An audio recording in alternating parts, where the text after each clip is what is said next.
Hello, I'm Kate Pagan. I'm the Chief Nursing Information Officer. The videos you will see next contain my friend and colleague, the late Dr. Paul Southern. He was the key driving force in the EPR programme and was passionate about patient care and safety and the way that it supports it. We felt that continuing to use these clips would be a good way to continue his legacy. I'm sure that he would be very proud to continue to be a part of this important programme.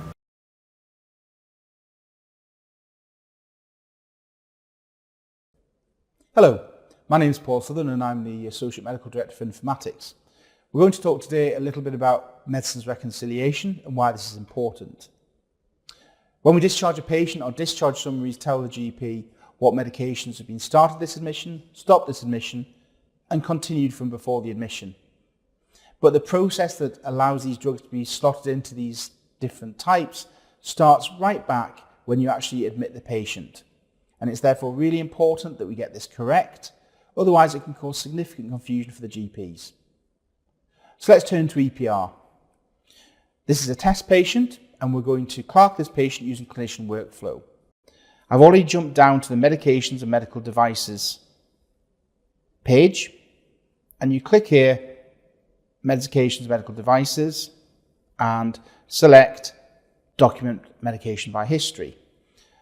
If this patient was on no medication at admission, we would click this or potentially click unable to obtain information if we couldn't see any of their results on System 1, for example, and they were unconscious.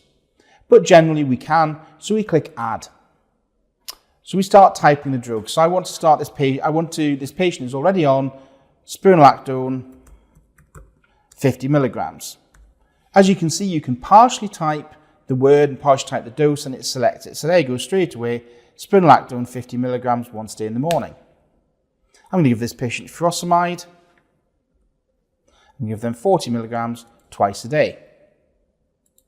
We'll give them some ramipril, 10 milligrams. It may well be that the medication you want to give does not have the perfect order sentence. And if this is the case, simply select the order sentence that is closest to what you want to give and then alter it in a moment. So we'll prescribe one more drug. We'll give some candesartan, but I want to give candesartan 12 milligrams, so I'm going to select 16. So we go to done. We look at all these medications and we say we're going to change that once we select candesartan and change that to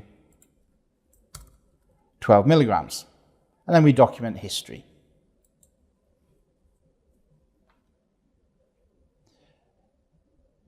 And then we can and from there we can then select admission reconciliation. So we click this and this brings up this page here. So if we wish to continue candesartan 12 milligrams, this is very easy. We simply click the green continue arrow and this transfers across to here. Similarly with the furosemide, we're going to continue that. But the patient's come in with some impaired renal function and we've decided we want to stop the ramipril. Do not touch the red button. It's very, very tempting, but it's the wrong thing to do. If you want to suspend the medication for the duration of a patient's stay, then whilst hovering over the drug, right-click and click suspend. You have to give a reason for this suspension. So in this case, we'll say clinical effect currently undesirable. And then, for example, the spironolactone, we decided we want to stop that altogether. Again, do not hit the red button. You need to right-click and click cancel discontinue, and again, give a reason.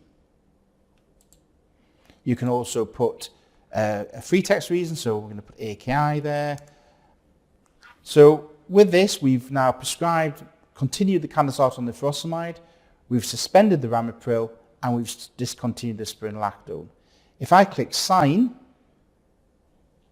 these all drop into the patient's drug chart. So if we refresh and then have a look at the drug chart,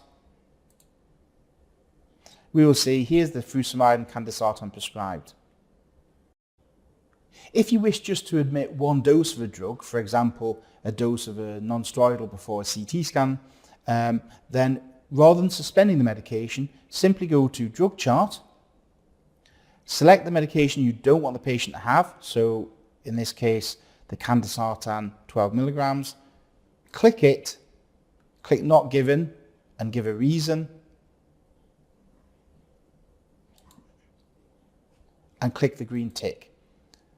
That will mean that that drug is then taken off that patient's list of medication to be given, and that is useful if you want to suspend one drug for one dose. If you want to suspend a drug for more than one doses, then you should use the formal suspend procedure, either from requests and care plans. So again, we'll go here and we'll get the furosemide, we'll right click it and we will suspend it. And that drug will not then be given again until we unsuspend it. So in summary, the important learning points from this video are that you must reconcile the drugs using the Medicines for Reconciliation application within the system, that you must continue medication, suspend it or cancel and discontinue it, but not use the red stop box, as this will cause significant confusion at discharge. Thank you for watching.